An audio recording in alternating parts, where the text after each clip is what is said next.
Aloha, family. Yes, we are here. 7 of us are here.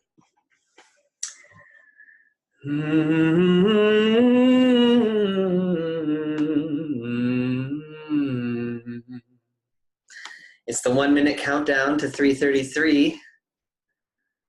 So everybody just join me in being a magnetic spherical vortex to call in all the others. Oh, there's one more. Call them in, call them in. Calling in our Band of Light Mothership crew for what we're about to do today. Yes. Okay, so if you can hear me and everything looks good and sounds good on your end, just go ahead and say aloha or introduce yourself. Maybe just let us know how you're feeling. Just write a little something in the chat room, just letting us know that you're feeling good and everything's looking and sounding good. All right, Maria, aloha, sister, I love you. I see Rose, Prem Sarit Rose, welcome, sister. Yes, happy equinox. Absolutely powerhouse of a moment. This is so powerful. Okay, Rochelle is here from Eugene, blessings. Good to have you here, sister. Carol Rose is ready. I see Ellie is ready. Acacia's ready. Heather's ready. All right. Beautiful. Beautiful. Okay, I feel this to dive in. We are here. We have another one just joining. Welcome, family. Welcome, welcome, welcome. Welcome to week 3, Vocal Empowerment Masterclass. It is such an honor to be here with you, and I'd like to take the first few moments before we do anything to take a few deep breaths together. So let's take a few breaths, and for those who are going to be popping on in this next moment or two, or if you're watching this video later on, let's just go ahead and create a space for this meeting by taking some deep, slow, long inhalations.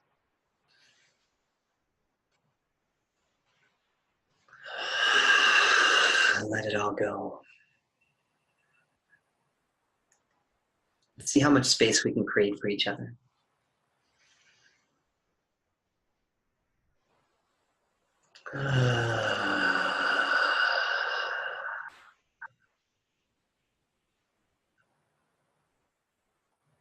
A little bit deeper and a little bit slower.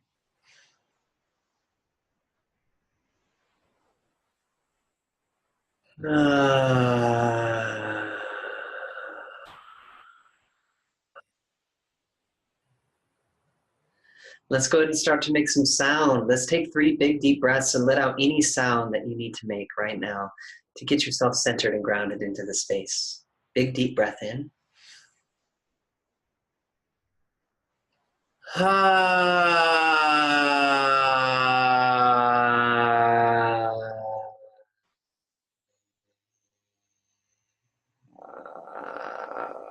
If you're feeling anything like me, it's been a big few days, so I really give you permission right now to make any sound that you need to make, to let it out and to ground into this moment. Go ahead, give yourself permission. Any sound you need to make.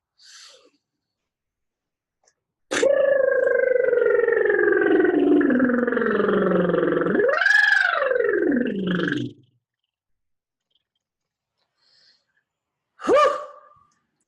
Let's do one more. Come on. Let it out. I know you got some stuck energy in there. I can feel it.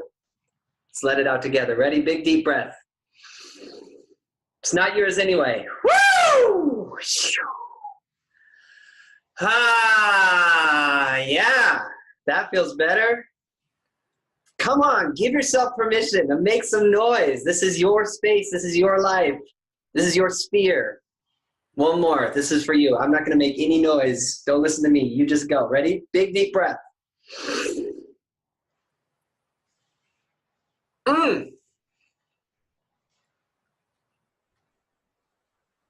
Yes.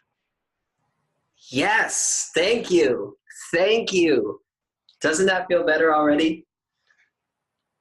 God, it's amazing how much energy is just waiting to be expressed and moved if we would just let it move on a current of sound. That's what empowerment is. It's not empowerment over something else, like I'm empowered and they're not empowered. No, that's not empowerment. That's fake, false power. That's the old paradigm, right? Empowerment is being empowered, right? Plugged in. Notice how empowerment and empathy start with the same root.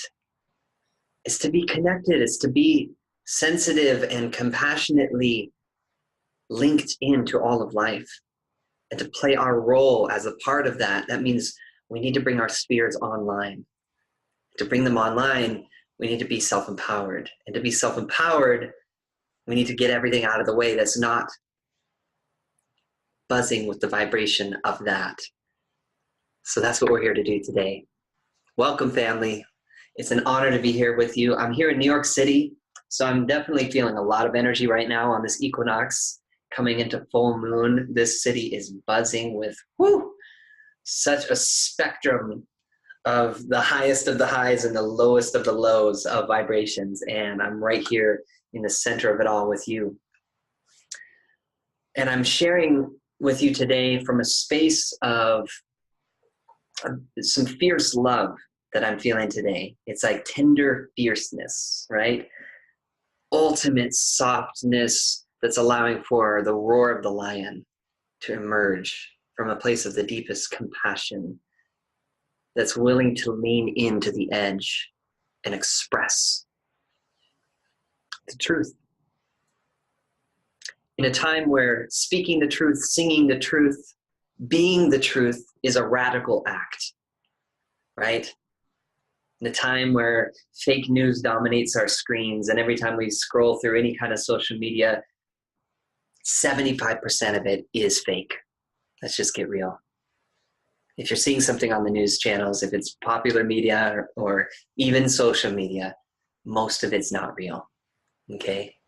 Most of it's been generated and manipulated to look a certain way, to make you feel a certain way, to invoke a vibration, so that you use your words and your sounds in response to something that's been invoked. It's like a puppet master pulling strings on all of our vibrations. But what if we are sovereign in our sphere? There's no strings attached. And there is no puppet master, because there's no puppet. That the master is now like a wellspring pouring forth from our hearts, gifting the world around us with presence, which is actually what we're all seeking, to reconnect to presence. But so many of us are actually, we go for the default kind of connection, which is to be somewhat controllable and manipulated because we want to be a part of something. So we kind of go along with the crowd, and we go along with social media, and we like the things that all the people are liking. And we use our voice not as a wellspring of the presence that has its own sovereign, unique code and its own note that needs to be sung for the whole symphony to come alive and awake. But we sing the note that we think we're supposed to sing because that's what they're singing. It's like this bland, monotone drone happening, when actually it's supposed to be a symphony. We're supposed to have different notes. So I'm here as your brother to remind you and to stand with you, to find your note. That's what the tone home is, right? That's why every single time we start and we begin and end our spherical explorations, which we're about to dive into, we start with a tone home and we end with a tone home. That's your commitment to yourself and your presence and your unique code, your unique fingerprint. See, my fingerprint is different from yours. So my note is going to be different from yours, but we can sing in harmony. If we put our fingerprints together, we unlock something. All right? Now, today is a special day. Why? Today's the equinox. I mean, we're in this like 3-day window of equinox energy right now. So what an honor it is, what an auspicious occasion it is to create a space for this work today. Beyond that, we're ramping into a full moon. So a full moon and equinox energy, double whammy, double power, double slam dunk. get out of the way because something big is coming through. I'm sure if your heart is beating like mine, it's feeling it. So today I want to make a few statements that will create a foundation for the container that we're going to be exploring today. The theme of today and what we're going to be getting into is sound is light, is shape. It's a three-part truth here. Sound is light, is shape. So what does that mean?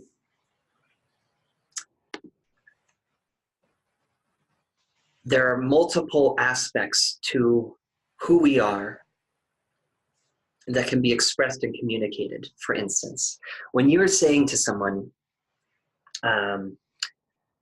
you know, somebody asks you a question. Let's say somebody comes up to you, is like you coming out of a movie and it was like a really dark movie and you didn't like it and you felt uncomfortable the whole time. You kind of like almost were sick to your stomach, but they really love that stuff. And you're like, oh my God, get me out of here. And they're like, they're like, or maybe it's a restaurant or a meal or, something that's like out of integrity with yourself, but you're kind of just doing it for them. All right.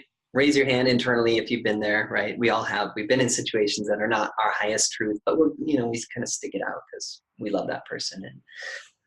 And they're like, so did you like it? And you're like, yeah, it was great, right?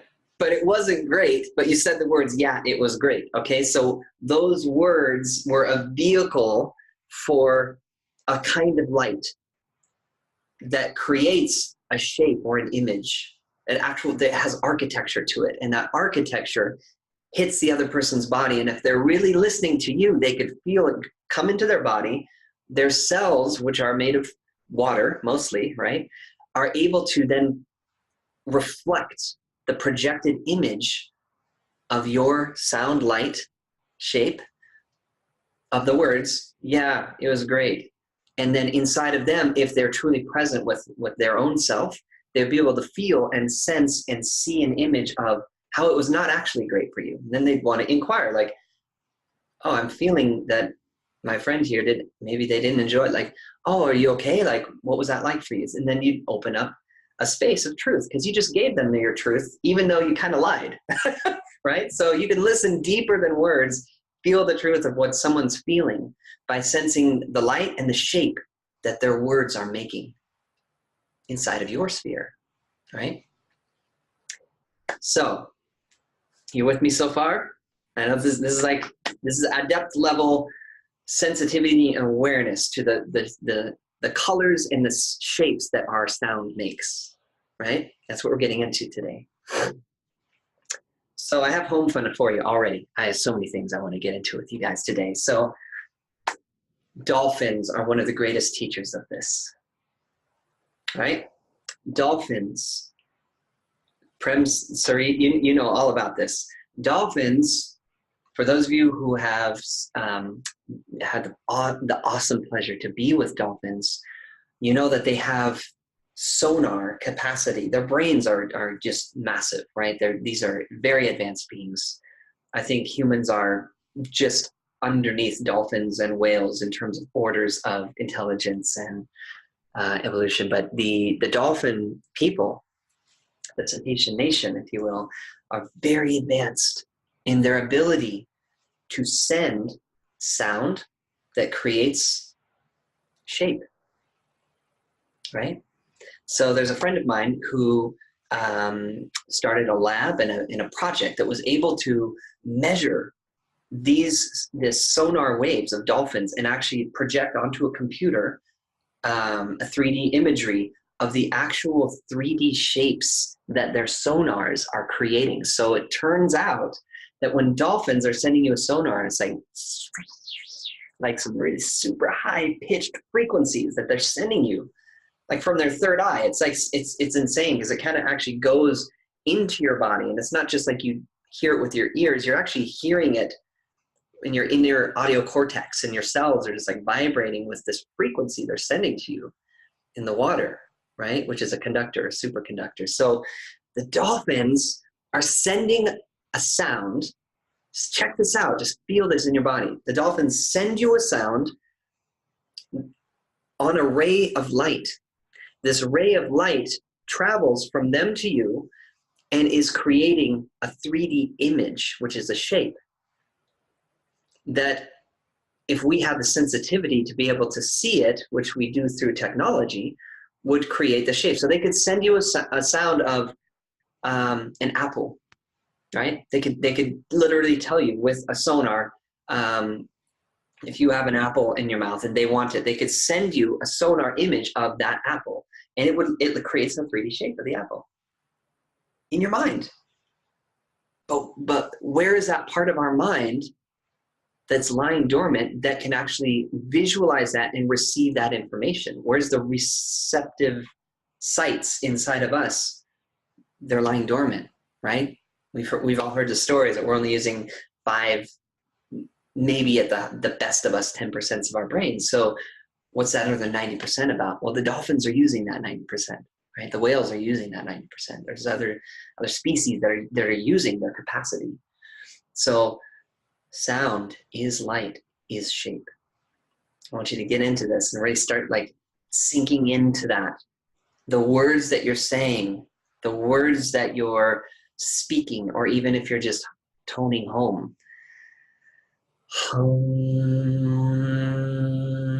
Right there, as soon as I started humming, I could either go into infinite spaciousness or I could put an image onto it. As soon as I put an image onto it, now I'm creating light.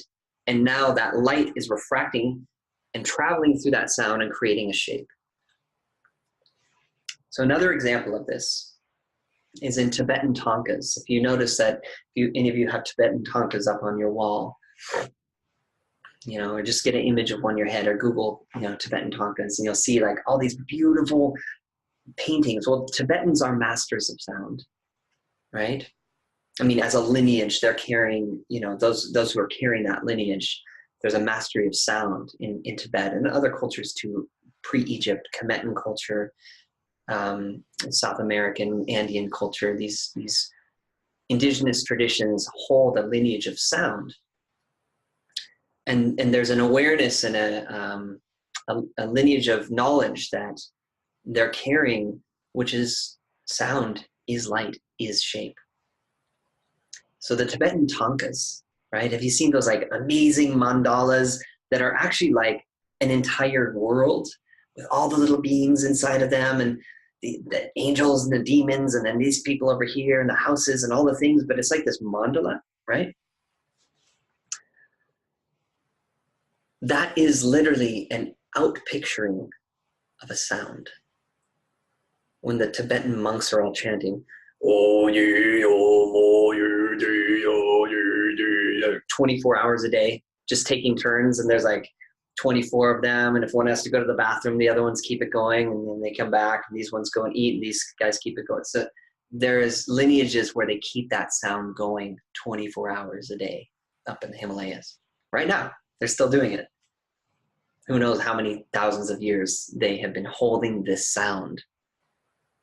So think about that. If there's certain sounds that are infinitely, continuously resonating, they're holding a portal open to a world.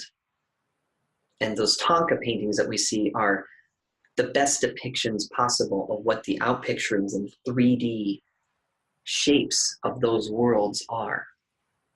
So the word, right? Word, add an L in there, world. The word, the L is light.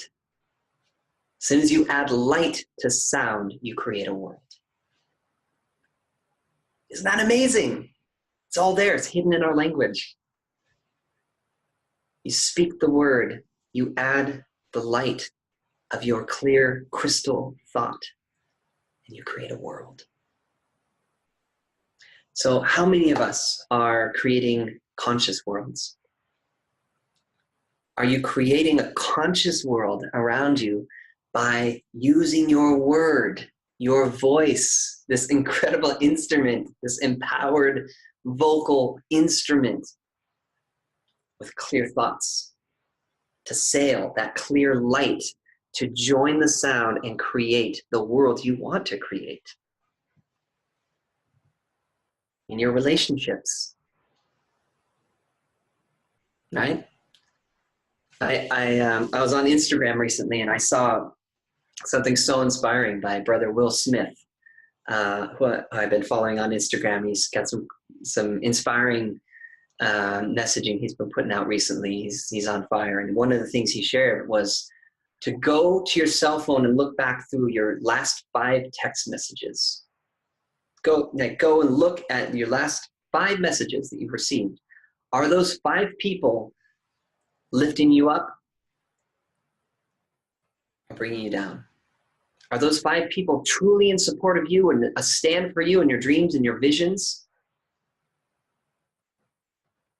Or, but that's kind of what I mean when I say, is your word and your thought creating the world that you really want around you? This is your sphere, right? So in our spherical practice, which I want to hear from each of you, if you've been getting into your spherical practice every day, for those of you who don't already know, we have a forum that you can go into, and I'm going to be getting in there this week. Melissa, thank you so much for setting that all up. I'm going to be hopping on the forum after this so that we can all take a moment to write about our experiences, and we can use that space to interact and share our experiences of our spherical explorations, compare notes, and drop in more tools. But I want to hear from you guys. How is your spherical explorations? What have they been showing you about yourself? So if you're like me, you get in there and it's like, yeah, that's all cool, Elijah. Like, that's inspiring when you're telling me about it. But then when I get in there, wow, it's like a hall of mirrors. All of a sudden I got all this stuff I got to look at. And I've got like these thoughts about the bills are due, and, you know, my partner's kind of nagging on me, or like, I got to feed the kids, and like whatever's in there, that's our world, right? So we use our word plus L, light, to redesign our world from the inside out.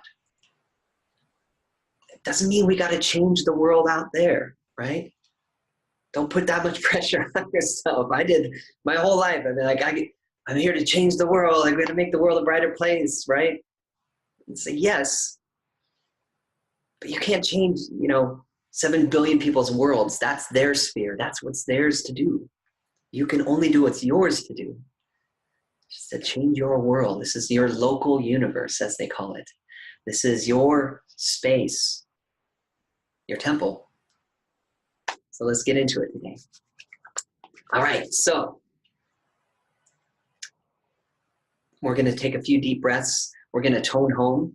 I like to do a few exercises. We're going to touch into some of the same things that each week we can do it. And I just want to add a little bit more architecture, a little bit more infrastructure, and drop a few more tools into our spherical practices so that we have more to work with each week. As you can tell, if you've been doing your spherical explorations, this is a lifetime of practice. There's something that is, some things are like, cool, like I got this down and now I don't have to ever think about it again. With sound, it's infinite. I've been making sound my whole life and I still feel like a baby. I'm just going to check on this recording and make sure we're going over here too. Yep.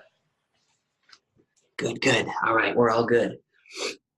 So one more quick story before we dive into our spherical exploration. So when I was 16, I was already studying music in school. I was already very clear that music and sound was the path. I was pretty clear on that since I was about 3 years old. But by the time I was 16, I was studying drums. I was studying jazz music, classical music, any kind of music I could get my hands on. Right? Same with languages. Like I'm so inspired hearing different languages because it's like music. And it just feels like all languages and all styles of music all carry one puzzle piece. And that if we could all plug them all together, we'd have a complete picture of what sound really is about, what the word really is about, right? It's hiding in all of them. So when I was 16 years old, I went on a road trip to go see this jazz festival that had like all of these jazz legends that were playing at this festival. And I remember a friend of mine who I was studying with in school, and I drove like, I grew up in Portland, Oregon, and we drove to Idaho. So it was a, you know, pretty good road trip at that age. And I just remember going to this jazz festival, being so blown away to see all of these legends that are like, I'm talking like Lionel Hampton and Clark Terry, who played with, you know, Dizzy Gillespie and all, and you know, all the old school like foundations of jazz music. And these were like my heroes at that time. So I remember I got to go backstage. I got to meet Clark Terry. I got to meet Lionel Hampton. I remember walking up to Lionel Hampton. He's 92 years old. It's something like that, pretty old. I walk up to Lionel Hampton, and he had just come off the stage, and I'm standing there. I'm like glowing. I'm like this 16-year-old kid, like young, fresh, you know, learning about jazz. And here's this like the legend of jazz music. And I just walk up, Mr. Hampton, Mr. Hampton, it's so nice to meet you. And he, you know, he shakes my hand, and he's really kind and generous, you know, with his presence. That's the first thing I know is he's very generous with his presence. And I was like, man, Mr. Hampton, like, you're so amazing. That's all I could say. I didn't even know what to say to the guys. He was like, you're so amazing. And he, you know what he said to me? He started laughing like, I'm learning. And I was blown away. Something inside of me shifted in that moment. Something clicked. I was like, he's learning? That's his response. Here I am, 16-year-old kid, and I'm trying to reflect to this 92-year-old jazz legend of his brilliance in sound. And he tells me he's learning. That is what I decided I wanted to be for the rest of my life. Let's just put that in our pocket. Let's always be learning. All right. So here we go. We're going to dive into a spherical exploration. We're going to go through a few of the exercises that we did last week. I'm going to add a little bit more, some more layers to them, some more juice and some more depth, so we can have even more content to dive into this week. Sound good? You ready? Everybody feeling good? All right. So let's start with 3 big deep breaths. As usual, I know Elijah gets all excited and he starts talking and he's on fire because he's feeling you guys. But we're going to start with a few deep breaths and let go of all the words. Come back to ground zero. So big deep breath. Here we go.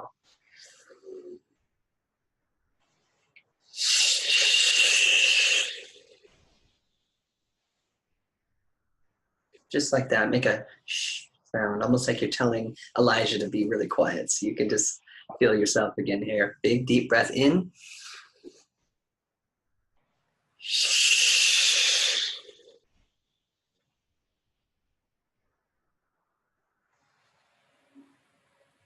Let's do one more. Quiet every particle inside of you and create space for this moment.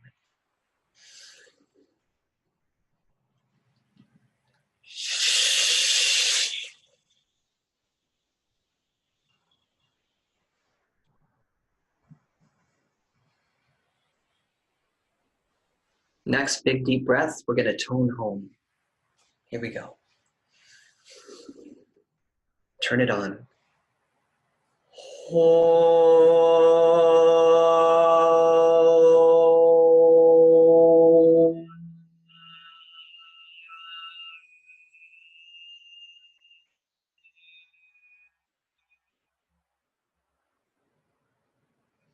Big deep breath, and let's do 3 breaths and activate our inner spherical space. All the internal spheres. Here we go.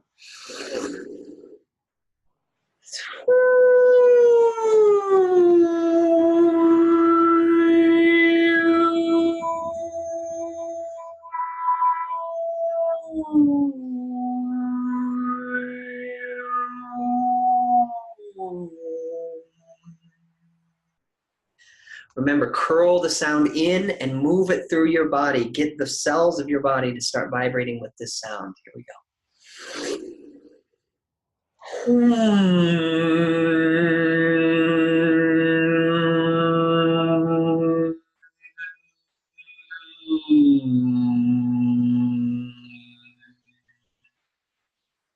You got to make space for it. Open up space so the sound can get in there. Another big deep breath in.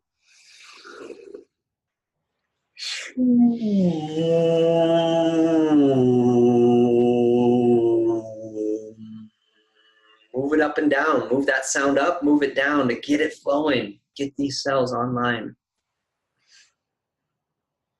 Couple more.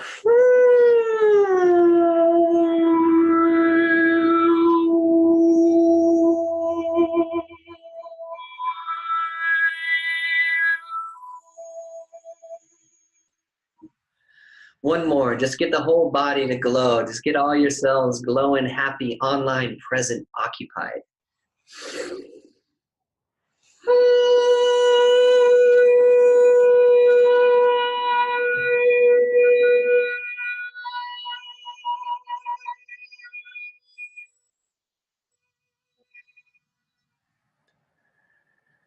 Nice.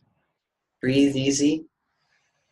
See how I'm kind of moving my spine around when I do this? I notice that if I move and relax and open and spiral, it helps the sound actually get into all the cracks and all the spaces of my body. If you notice that you're stiff when you're doing this, give yourself permission to relax. Give yourself permission to let the shoulders drop a little bit, open up. Nobody's looking at you. It doesn't matter what you look like. You can be silly. You can move.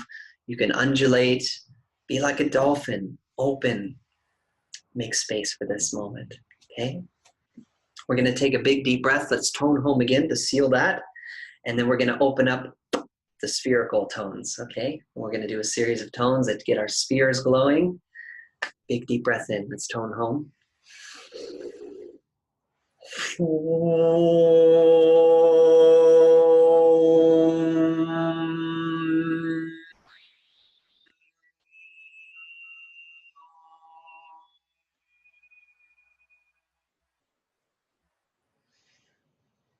Here we go. Let's activate the sphere.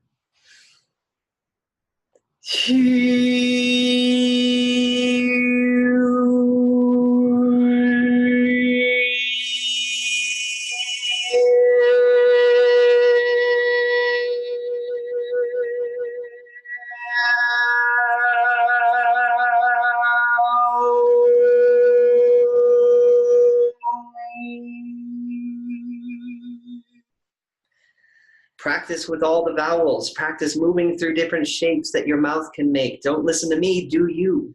Here we go. Big deep breath. Activate the sphere. See it glowing. Go ahead.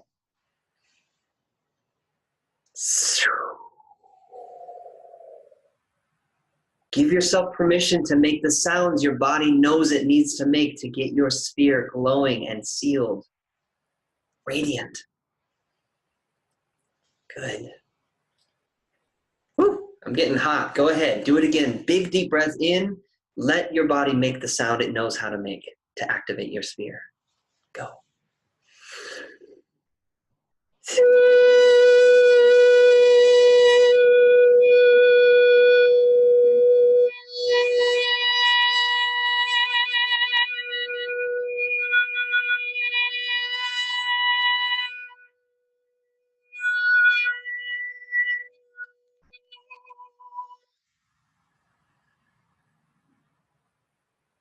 Let's take a deep breath. When you're ready, we'll tone home to bring it back. Here we go.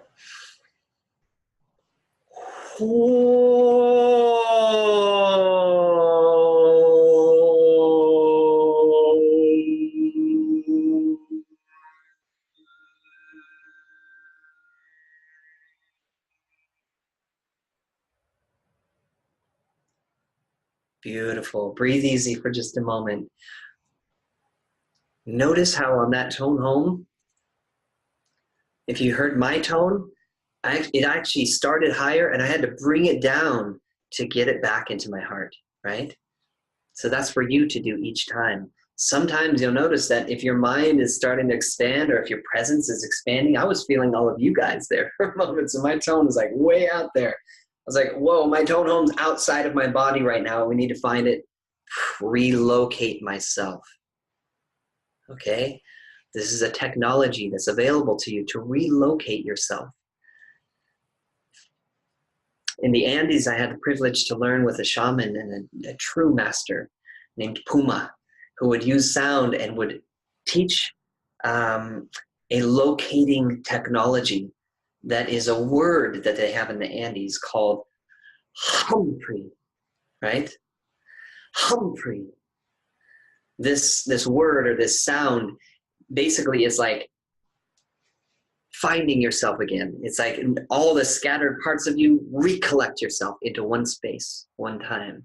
So they would say, Humphrey Elijah, Humphrey Elijah. It's say your name. So then they'd ask me to do it myself. So I put that word or that intent, that shape, that light, that tone into my tone home.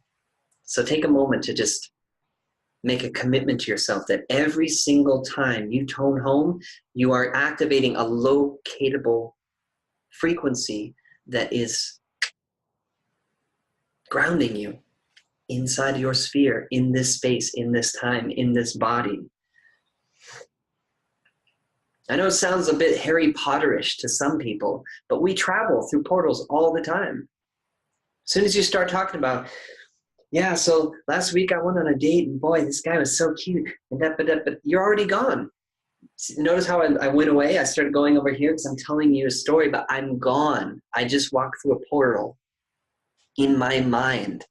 I'm literally interacting with light and shapes, and I'm bringing them through my words here in the now, but I'm interacting with them out here somewhere else. So when you tone home, it's your promise to yourself and to the world around you that I'm trustable. You can count on me to be here. Tell your stories from that place. Tell your stories in a way that is, if you're going to open up a portal, do it consciously. Use your mind and your words wisely to open up a space of presence that other people can find themselves in. How many times have we been there just like talking to someone and watch them just like disappear into their mind as they're talking? They don't even care if you're even there. They're just like listening to themselves talk. They're walking through a portal to some other moment. You're not in there. They just left. So be a commitment to Humphrey yourself. That's what the tone home can do. Okay, so moving on. Last piece of the tone home. Let's go ahead and work with our time sphere. So we're going to open up this space where we're going to tone home and do a series of breaths to wrap around our day, backwards, forwards, side to side, and up and down until we can contain and stabilize the field of everything that happened up to this moment and everything that will happen to the moment we go to bed. So if you can see your head resting on the pillow in peace right after you toned home this evening, and if you can see your head resting in peace this morning right before you tone home to start your day, and you can stabilize that field and decide who you are inside of it and be a trustable beacon of presence, that's the game. That's what we're getting into. That's what we're here to do, is if each of us as individuals was to reclaim our sphere, our life, every moment that we show up in our life and decide in advance that we're going to bring the presence to that moment. Game on. It's not even game over. It's game on. Right? So here we go. You ready? I know you guys have been doing this already, so you're like masters of this. I can feel it. So let's just go ahead and reclaim this day. Carol Rose, I see you. Yes, that is how I'm saying that word. Don't quote me 100% on that because I'm not Andean. They might say a little bit different, but that's how I see it in my head too. Humphrey, yes. I'm going to get schooled by some Andean masters about to pop through a portal bag. It's not how we say it, but I'll get back to you. Big deep breath. We're going to tone home, and then let's go into our time sphere where we're going to wrap it around our day. Ready? Tone home.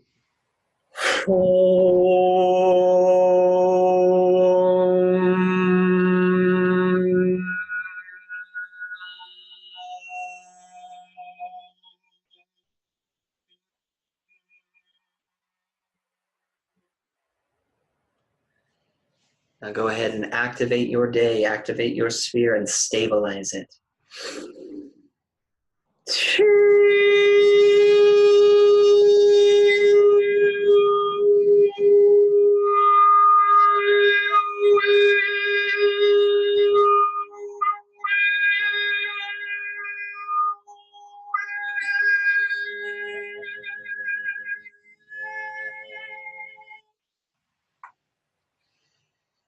Explore whatever sounds you need to make to stabilize the field and expand it wider and wider until you can contain this day. Go ahead.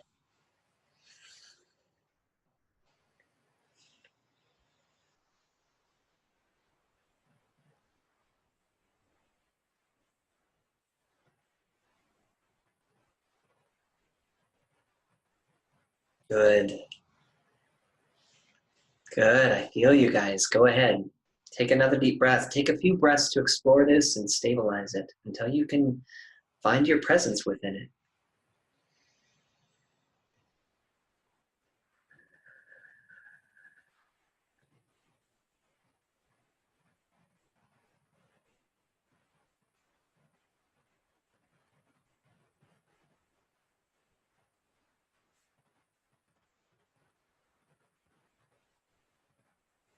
Couple more deep breaths. Be a trustable, locatable beacon where you are while holding the space. Go ahead.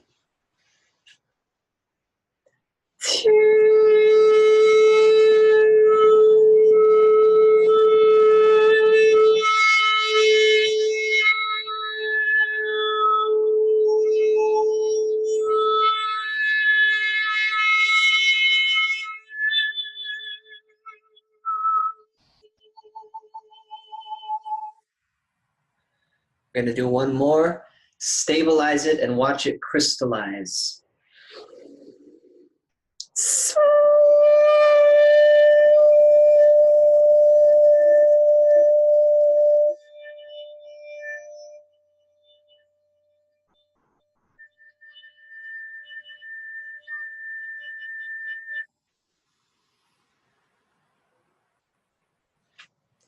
Big deep breath in, tone home, and bring your sphere back around your body. Go ahead and ground back into this moment. Here we go.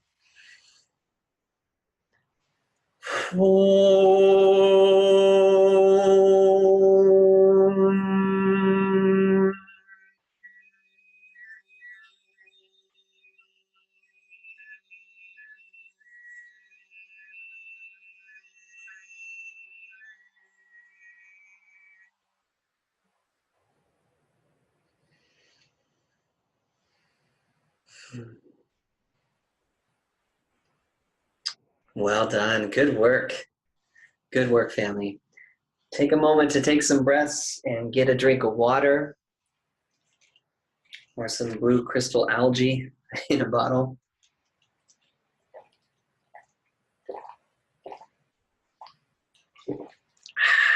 Blue Magic electrolytes. I say yes to that. How are you feeling? How was that?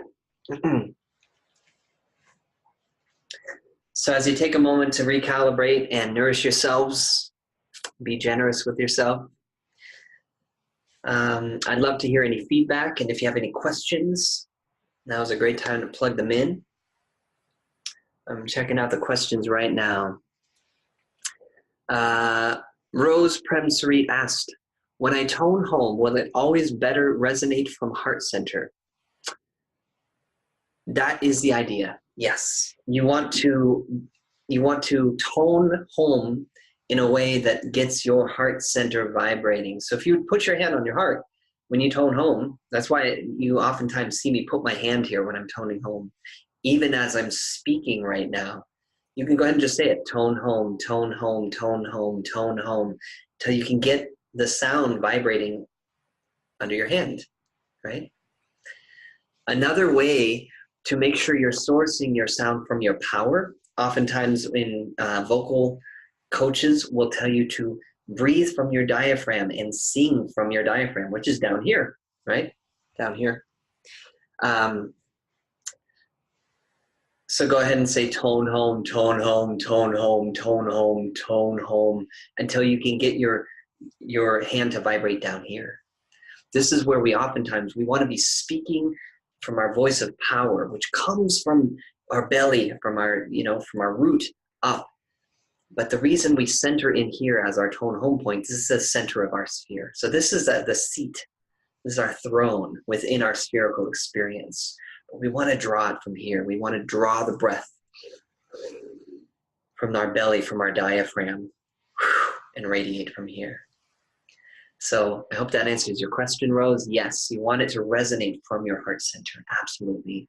But you want to source it from your deepest breath possible, from your diaphragm, and resonating out from your heart center. Get this to vibrate when you tone home. And if it's not happening in a certain tone, that's why we want to explore, move it up and down until we find the perfect tone. Because maybe you're toning a little bit high because you're used to being up here, right? It's a little bit safer to be up here.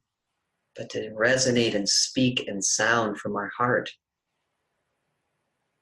just even feeling your heart beat and speaking from a place that you can feel it resonating in here, then you know you found your tone home. Oh, there it is. Okay.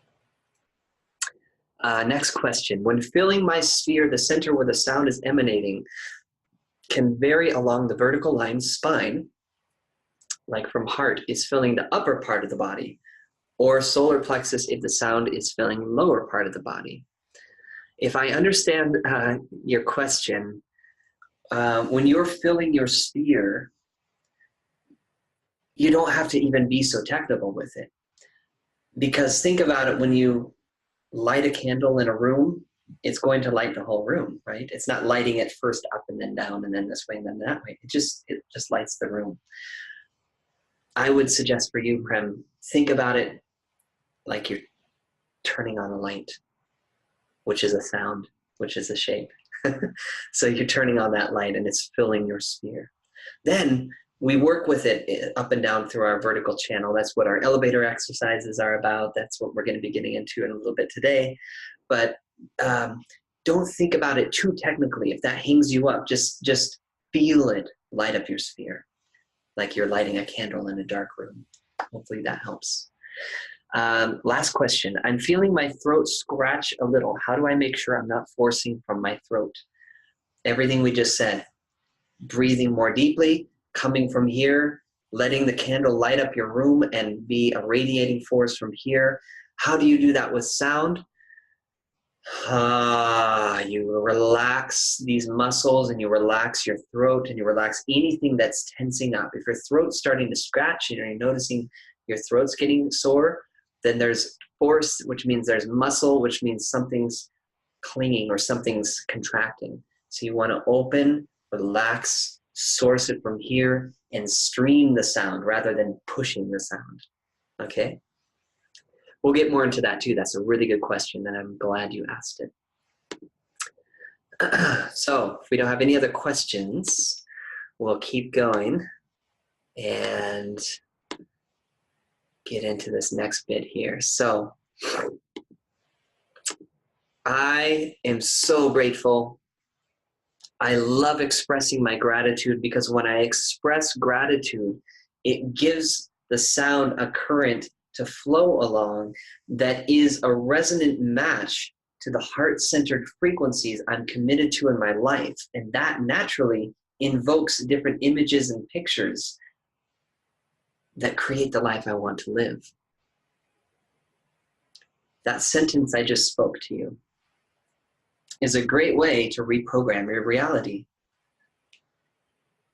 If you're feeling the intensity of the moment, if you're feeling the crunchiness of these times, if you're feeling like things are just challenging you, taking a moment to speak about something you're grateful for and reiterate it and paint a picture of it for yourself and those around you. It's like, one of my favorite practices is Something we sometimes do before a meal. It's like sitting down for a meal and let's just give thanks for a few things we're grateful for. Oh, I'm so grateful for this food. I'm so grateful for you. I'm so grateful for the people who made this food. And thank you, Mother Earth. And thank you, right? So we do that before a meal, but why wouldn't we do that before every interaction and every encounter we have with a brand new person? Because that's kind of like a meal.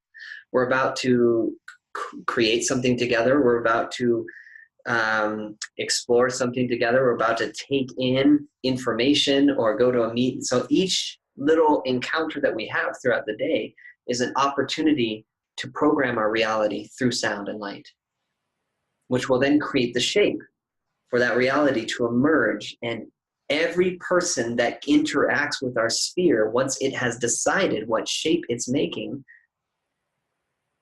basically has a few choices. Those people have a choice to either resonate and harmonize with that because they're feeling it on some deep level, either subconsciously or consciously. If they're seers, they'll be able to feel that, and they will either harmonize with it and be like, wow, you're really radiant today. Like, gosh, I'm so grateful for you. And then all of a sudden they're in your gratitude and you're like, wow, I just created a space for them to now step into the world that I'm living in, right? Now they're vibrating with it, like two cells that just bumped up against each other. Now they're both vibrating with that information. Or they're going to be so repelled by that because they're not in that reality. They're like living in a horror movie, or they're living in a drama, or they're living in a, right? So they bump up against your information. It's like spun out, and it's like, I don't know, I can't be around this person. So that's why we don't have to be responsible for them. That's why we don't have to necessarily change the world and change what everyone's thinking and feeling. We just change ourselves. We change our internal environment. We clear the sphere. We polish it until it's free of fear, and we can see the moment as it truly is. And each person, place, thing, event, particle that interacts with our newly polished, activated, occupied, spherical presence comes into contact with it and instantly either harmonizes with it or gets redirected. So what I just spoke out loud to you in a series of words is what every sage, master, emerging teacher, poet, prophet learned how to do. If they left a mark in this world, any man or woman, any amazing being who just simply learned how to tap into their connection to source and share it, radiate it out into their spherical presence, into their local universe. If they touched one person or a million people, it doesn't really matter, but we are all masters. That's why this is a master class. Welcome. You are a master. You're a master of this. You've already done it. We've done this so many times, and now we get to do it in a body. Isn't that fun? So, a couple things I want to get into with you today. I know Elijah gets excited. So there's a few things. We talked about the Tibetan Thangka paintings. We've talked about these architectural, think about buildings, think about the temples in India. Think about the temples you see in Tibet, these glorious, beautifully designed, multi-tiered temples. Those are outpicturings of sound. The seers and those who are able to channel the architecture and set, 100 people to work and building it over like 100-year cycle are literally building the outpicturing of sound. Do you know how we know that for sure? Is because we have cymatics. Who took some time to dive into cymatics from last week? Did you check it out? Did you check out the links we left for you? It's fascinating. It's profound. It's one of the most amazing, mind-blowing reflections of reality that I've come across, especially as like a musician and an artist and someone who just loves sound and is here sharing about it. It's like, it took me, until just a few years ago to finally look into the science of something I've been doing my whole life. Whoa, you can measure that? It can show you how this sound is actually creating a shape we could take that shape and build it into a temple. Now we can get inside of it. We can get inside of a sound. How profound is that? So what happens if you make the sound of love or peace or om, and you pop that into reality and you step inside of it? What kinds of experiences are possible in a space that was created from that kind of sound, as opposed to a space that was created by some robotic, boxy, well, this is what will fit in these dimensions, so we'll just build this and create this little box house, and then let's create 10,000 of them, everybody gets to live in them, and let's connect them to Wi-Fi. You know? That's what we're dealing with here. What kinds of sounds were responsible for creating the house you're in? What kinds of sounds and thought forms, because when we talk about sound, you have to understand every synapse and dendrite in your brain is creating a little lightning spark, which is light, which has a sound to it. Your thoughts have a frequency, a sound to it. So when I'm talking about sound is light, is shape, I'm talking about the power of our thoughts and our ability to speak our thoughts into the world and make a plan, have a dream, and then speak it. And then that dream becomes reality. We get people to help us create it. That is what I mean by sound is light, is shape. So as we watch our sounds light up our vision and take shape in the world around us, ask yourself, well, what kinds of sounds, what was the consciousness that created the sound that gave the vision to create the shapes of the worlds around us, the grids we're in, the cities we're in, the way that traffic flows? Is that the consciousness of nature?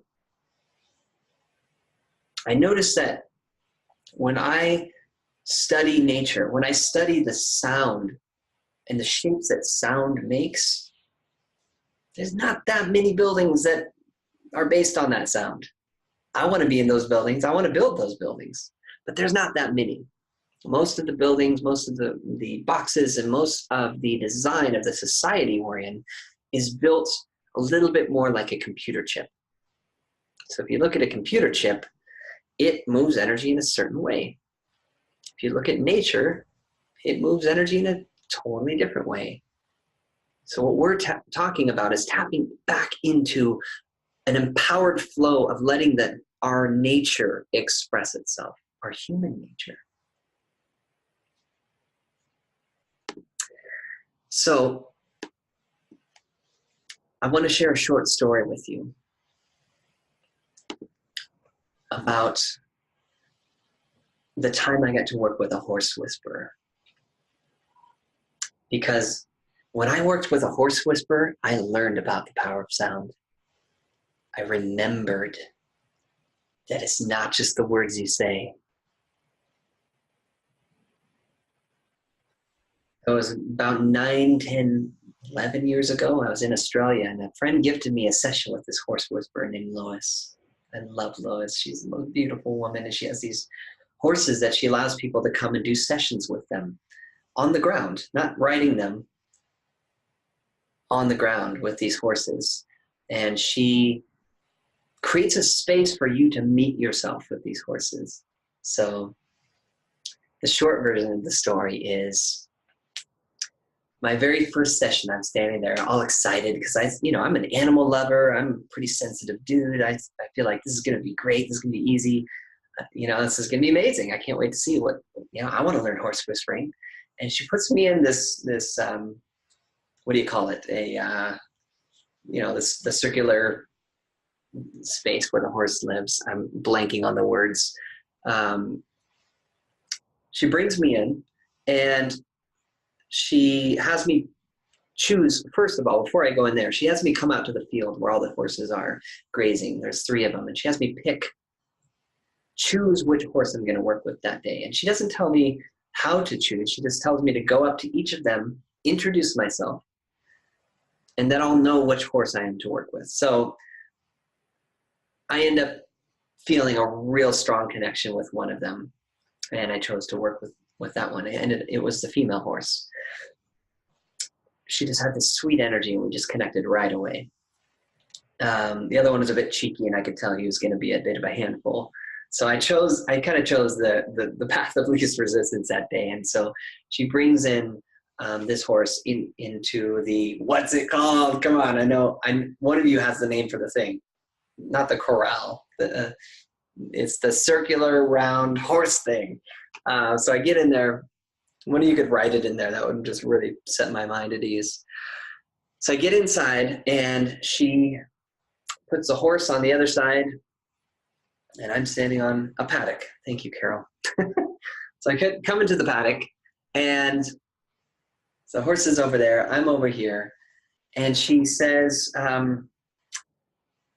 Elijah, I'd like you to, she has a bucket and a brush, and she sets it down next to me. She's like, so what I'd like for you to do is have, call the horse over to you and give her a brush. The simplest thing anyone has ever said to me, right? It sounds so simple. Oh, just call this horse over to you and then give her a brush. Brush her down. I've never been faced with more resistance, ego, feelings of insecurity in my entire life as I was in that moment. Because what I realized quickly, as soon as Lois went outside of the paddock and stood there to watch what I would do, by the way, I couldn't move. I couldn't go over and grab her and bring her over. I just had to stand on one side of the paddock while she's all the way over there, get her to come to me and stand next to me while I gave her a brush. It sounds so easy. But I realized, well, I started with my voice. I started using my voice, saying, come here, and I instantly felt like an idiot. I was like, oh my God, I don't know what to say to this horse, first of all. How would I get her to come? And, so I'm like flapping my hands. I'm trying to get her to come. And then it just dawned on me that I wasn't in full congruence with the invitation. I was trying to use my words to do it, but that wasn't working, obviously, because reality was not responding to me. So Lois gets back in and asks me how I'm feeling. She could tell I'm frustrated. I'm clearly frustrated right now. She's like, well, I noticed that your words were clear, but your body language was not clear. So the shape I was making was not the outpicturing of the sound. So now I instantly became aware of my body, and I instantly became aware of my thoughts, the light. So what I learned in that first 5 minutes of my very first session was that I was not congruent. The words I was speaking did not match the picture in my head, and they did not match the shape of my body. So long story short, over the next 3 months, I learned how to make those 3 parts of myself line up so that when I spoke the words, I was thinking the image of the picture that I was sending to the horse, which is come, and in my mind, I'm seeing the horse coming, and my body is a space of invitational relaxation, which was a magnetic invitation for the horse to come, right? If all 3 of those things worked, she came right over and stood next to me, and I could give her a brush.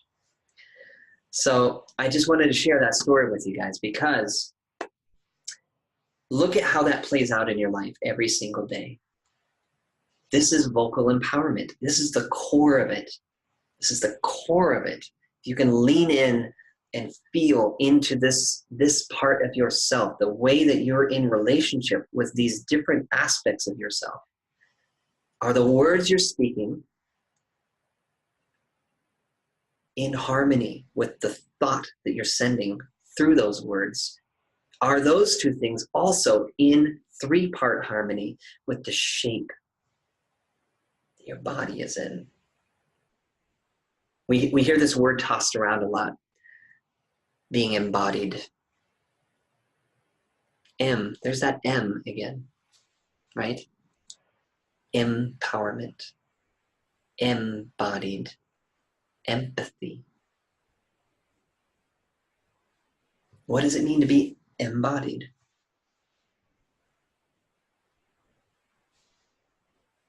Part of your home fun for this week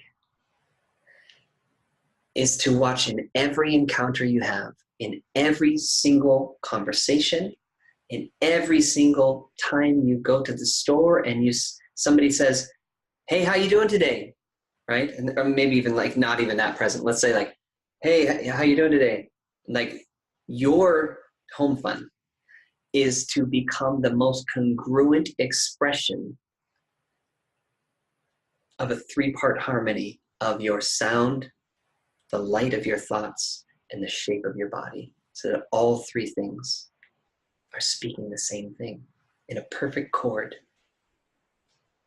Does everyone know what a chord is?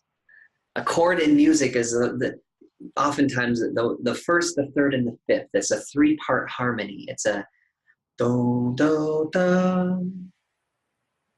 It's a perfect chord that expresses the harmony of who you are. You can streamline it down to a single note. That's like a ray of light. As soon as you add another note, you have 2 points and you have a line. But as soon as you add a third point, you have a shape. That is the beginning of what it takes to create architecture, or the outpicturing of sound and light. So once again, the sound of your voice, the words you speak, the tone. We're going to get into tone. We have a whole session coming up about tone. But the tone of your voice, right, is the difference between saying like, yeah, that was pretty good, or, oh, that was good. That was so good, right? Different tones of the same words create an entirely different shape. It creates a different shape in your body and the bodies of the people who receive that information, right? So track this. Become a master tracker this week of the words that you speak, the thoughts that you're sending along, the light lines of those words, and the shape of your body, the shape of the energy around you, right? Take responsibility for that shape. It's yours. The shape, there's a difference between this shape, right? I'm going to go this way for a second. Notice how many of you, even right now, are you doing this? Then please take a deep breath and do this. When you notice that someone is in this shape and they're speaking to you, it's going to land in a different way than if they're in this place. Yeah, I guess I could do that. Yeah, that sounds great. I'd love to do that. Two very different frequencies, right? I was taught during Aikido practice when I was a young kid. I was learning a lot about martial arts as a kid. I'm fascinated by movements, shapes, right? The shapes that bodies can make to move energy, and the sound that sends that energy, right? If any of you have ever studied martial arts, all of this wisdom is contained in that, in those arts as well. But I heard something when I was a kid that really stuck with me, and it's coming through right now, which is if you're walking down the street and there's a predator, like someone who's looking to rob someone and they've got some, malintent, they're going to be looking for a certain kind of shape or a certain kind of frequency, which is disempowered, right? But if you are open, empowered, and simply walking silently in your spherical presence, there's no way anything can get into that. It's like, whoa, my vibration, it's like their vibration can't even get in there. It doesn't even know what to do with you because you're empowered. So practice the shape of your body, matching the words you're speaking, matching the vision in your head. That's your home fun this week. And for the rest of your life. It's not, don't be hard on yourself if like after 1 week you're not, just like everything's manifesting perfectly. But don't be surprised if it is, because it will be if you really lean into this and make this your daily practice to lean into this and explore through every single interaction you have. Beautiful. There's tones and bells all of a sudden going off, so we must have struck a chord here. All right, let's see. Do we have any more questions? Okay, we've got them. We've got those all answered. Great. Great. Family, this is beautiful. I really appreciate your presence, and thank you for the space that I feel has been created for our meeting today. A couple more things I want to dive into today before we get going. I think we've got about 17 more minutes in this session. I have a device here, and I wanted to just point out that this device, it's a medical device. This little device is based on the work of Royal Rife, R-I-F-E. Part of your home fund for this week, and we're going to create links for this in the notes and in the forum, so don't worry if you don't track it right now, but take a moment at some point in the next week before we meet again to read a little bit about this brother, Royal Rife. You've probably heard, if you're on the path, you've probably heard about Rife machines or Rife technologies. Well, this is one of those. And I'm not going to go too deep into it now, but it's part of your home fund for this week. And you'll understand pretty deeply why once you start getting into his story. What's this all about? This brother discovered and created technologies that allowed for certain frequencies, certain sounds, to be emitted through technology that vibrated at the exact place of cancer cells, parasites, and basically any ailment, anything that was out of tune in the body, so to speak. If it was out of tune, he had frequencies that could be transmitted that if you just simply hold a device in your hand would kill cancer cells, right? It would actually melt them. It would melt the outer shell of the cells, and it would just they would just melt, and then the body would transmute the goo on the inside of it, I guess. It was just like, you pee it out. So it was basically using sound frequency to heal the body. Why haven't we heard of that in, today's society? It's 2018, right? Like this should be like in every hospital, right? Learn about Royal Rife. Learn about what happened to his life. Learn about what happened to his technology and to his credibility and the gifts that he left for society that have been, some of which is kind of sequestered and hidden from us, but there's parts of his technology are available. So let's talk about them. Let's learn about them. Let's chat about it in the forum. The other part of this was there's a dear friend of mine named Tito La Rosa.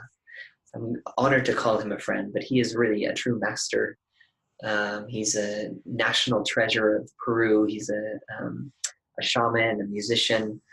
We've done quite a few shows together and events and concerts, and they're always healing concerts because he just is a healer. And so when we do a concert, it's like an experience.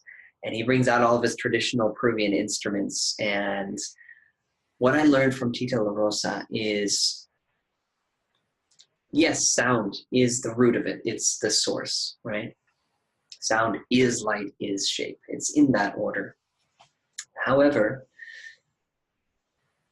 when you add touch, when you connect the current, right?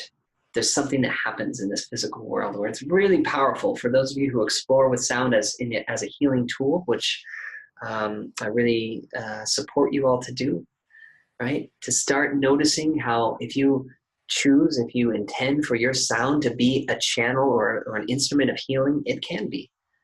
How many times have you noticed, for those of you who have children, they're crying and you just speak to them like, "Oh, honey, I love you so much."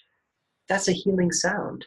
That's a technology. That's a healing sound that is already comforting their cells, making them feel held, making them feel better. Just the sound of someone's voice can invoke such love, such a feeling of healing, right? So what I learned from Tita La Rosa is that when you're working with sound as a tool of healing, if you create a connection, so sometimes he'll be playing the flute, and I notice him do this a lot. He'll be playing the flute and he'll be walking through the audience. He'll put his flute right on someone's crown. He'll just put his flute there, just like, he'll ground it. So what that showed me is that, like lightning, when you're dealing with sound and you're dealing with light and you're dealing with this current, when you're streaming sound from one place to another, it's important to be grounded, right? Which is why, make sure you're grounded. If you don't already do this, you live in a city, you live in a box somewhere, take time every single day to at least do one of your spherical explorations grounded to the earth, right? There's grounding pads you can get in your office, and there's just like grass and dirt waiting for you somewhere outside. For those of you who live in beautiful places, that's really easy. For those who live in places like where I am right now in New York, it's actually very challenging to be grounded here, but you can do it. So that's your other home fun for this week. Be grounded. Carol Rose, I see you have a comment here. I have a question too long to type. Would you be willing to unmute my mic and I'll just speak it? Interesting. I've never actually done that before. So I'm not sure if I can do that right now or not, Carol, although I would love to hear your question. If it's that long, I wonder. Give me a moment to see what we can do about that. My sense is, if I go up here to participants, I can go to Carol Rose. This is going to be a full experiment. Let's try it. Allow to talk. Carol Rose, let's try it. I'm going to say yes. There you go.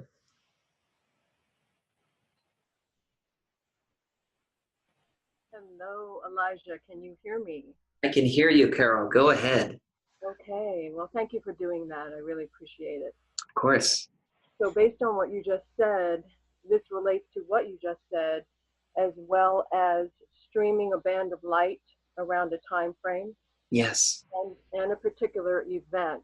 So what I have found is that when I'm streaming the sound out, creating that band, and then spinning it to create the sphere, in order for that to actually occur in that time frame, while I'm doing that, I have to actually pull that hologram into my body and ground it through my feet, as if it were happening right here and right now. And then I just walk through to that time frame, and what I saw occurred. Can you comment about that? Because pulling the hologram through, all the way through, so I can feel it in my belly, in my womb, and out my feet. Absolutely. Thank you for speaking that. And I'm not hearing a question, but I'm hearing you speaking the truth right now. And I just want to say yes to that, because the grounding part of that, I realized over the last few sessions that we did that spherical time practice. We didn't really speak too much about the grounding part of it. It's so installed in my experience of it, but very, very helpful, as you said, to ground it through your feet into the earth, or if you're sitting on the earth, to ground it through your root into the earth. And you can do that no matter where you are, but it's very helpful, like you said, to make sure that if your feet are actually on the earth, it's very helpful, because Mama Gaia is pretty much the best grounder that there is. Is there any other questions that you had about that, or did you just want to help expand that truth for us all? Help expand, but also ask about your wisdom about that, and your experience about actually pulling the hologram in, that band of light that I sent out, and just pulling it back in. I just want to know your wisdom, your experience. Beautiful. Okay, thank you for asking. I'll take your speaker off now, and I'll speak to that for a moment before we close. Thank you, Carol Rose. So Carol Rose just brought up something really beautiful, and my wisdom is not really mine, but I'll share what I can access about that. As soon as you asked the question, Carol, what I noticed that I saw happens very naturally for me, and I didn't even have a way to describe it until now. So thank you for asking the question. Because what I noticed is that today is about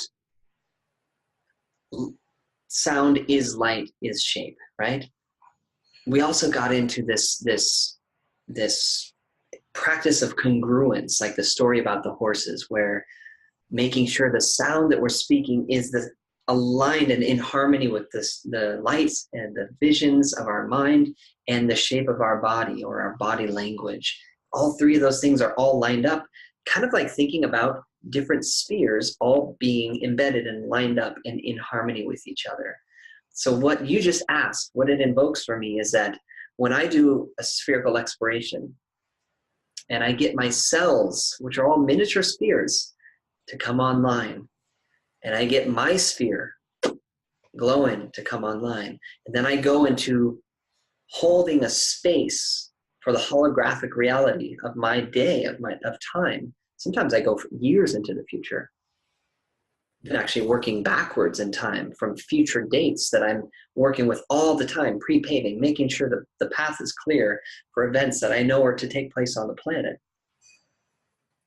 And bringing that hologram into your body, as you said, one of the things I noticed right away that I didn't have words for until now, which is that if I can get my cellular spherical structure to be a reflection of that mega spherical structure of what I'm envisioning, what I'm interacting with as a hologram, and that those three spheres, my personal, the meta, and the micro, are all same, right? You can literally see them like stacking on top of each other as the same thing.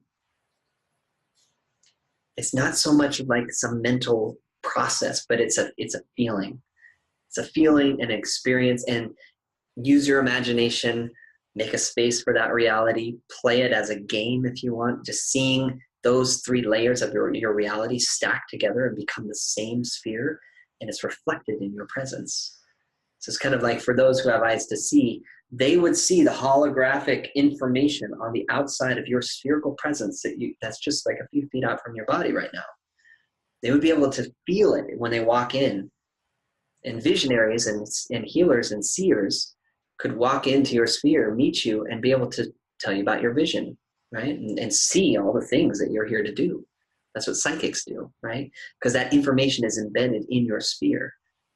You embed it in your cells as well every time you breathe into it. And so really what we're talking about today is congruence. So thank you for asking that question. Very, very glad you asked that. So we've just got a few more minutes, and I would just want to create a space. If there's any more questions, you're welcome to type into the Q&A. And we have our home fund pretty well dialed, but there's one more thing I wanted to make sure we get into, which is this is very important. We're going to drop a couple more things into your spherical exploration before we go today. There's a very simple practice. When you're doing your elevator practice up and down, we're not going to go through it today. That's for you to do every day.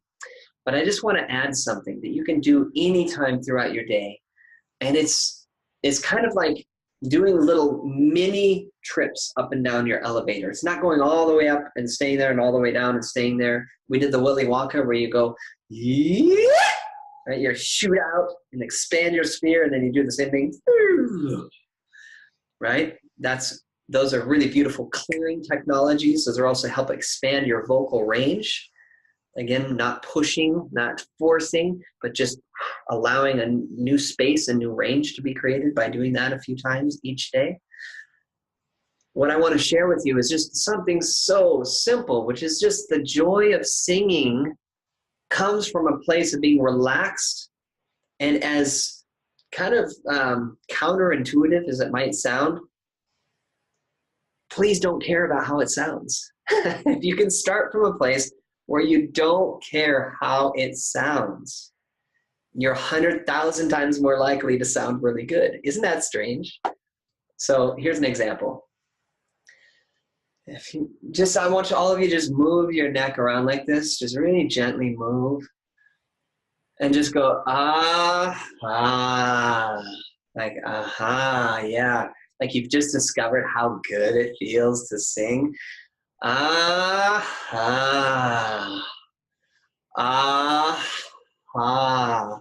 And now notice, if you do that, ah, ah. Notice the little breath of before you add the ah to it.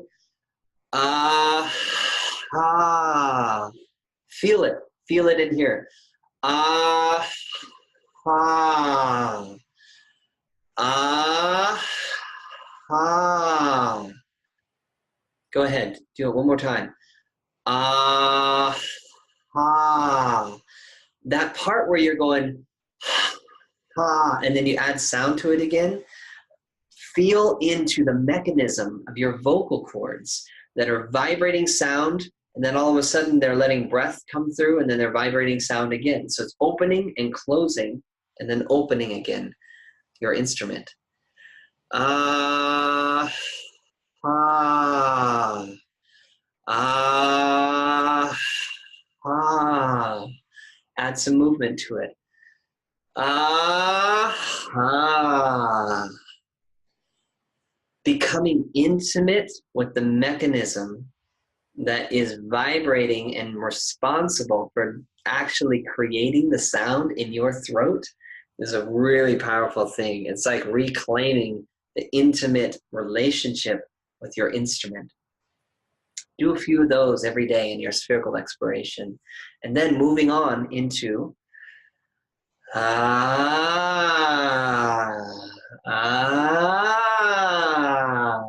It's kind of like when we were kids. I remember like these commercials for the herbal essences shampoo where it was just a little bit silly and kind of playing off of like the women in the shower kind of having orgasmic experiences, like washing their hair. Remember those? It's like, see how pleasurable you can make the simple experience of moving up and down with a little bit of sound.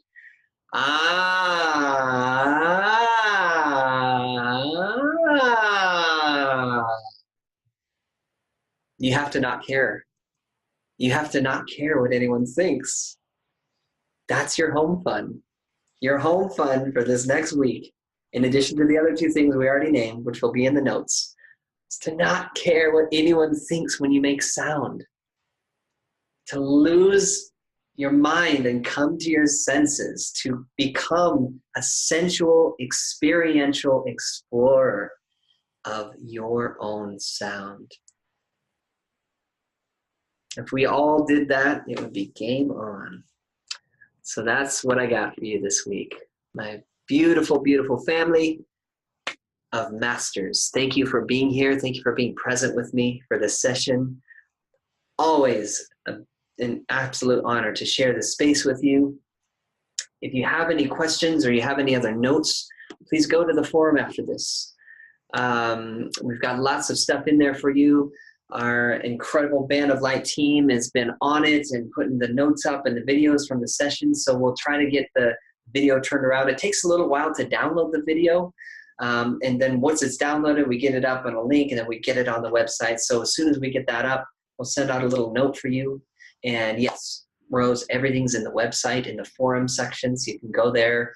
And we'll keep exploring this week. Share your experiences with each other. Let's keep it tight. Let's keep it close. You notice that when you're doing a cleanse together, or you're doing like exercises together, or you're doing a 30-day fast together, how much more you get into it because you know that you're not alone and people are we're holding each other accountable. So let's hold each other accountable to this spherical practice and be masters of vocal empowerment. Have a beautiful night, beautiful day wherever you are. Much aloha. So much love. See you soon.